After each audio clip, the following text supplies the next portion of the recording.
மரியம் அம்மா குழந்தையை எடுத்துக்கொண்டு யூத மக்கள் வசித்த பகுதிக்குள்ளே வந்தார்கள். ஒரே பிரளயமாகிவிட்டது.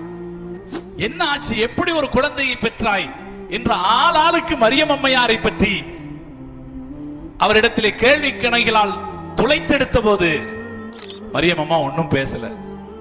குழந்தையை நோக்கி கை காமிச்சான். அவங்களுக்கு கோபம் வந்தது. நான் உங்ககிட்ட விளக்கம் கேட்டுட்டு இருக்கேன், நீ குழந்தையை காட்டுறிய. பச்சை குழந்தை என்ன பேசும்? பச்சை குழந்தை என்ன பேசும்? எங்களை எல்லாம் முட்டாள் நினைச்சியா நீ என்று அவர்கள் அந்த அம்மையாரிடத்திலே கோபத்தோடு பேசிய போது தொட்டிலில் கிடந்த ஈசா அலைஹிஸ்ஸலாம் அவர்கள் பேசினார்கள்.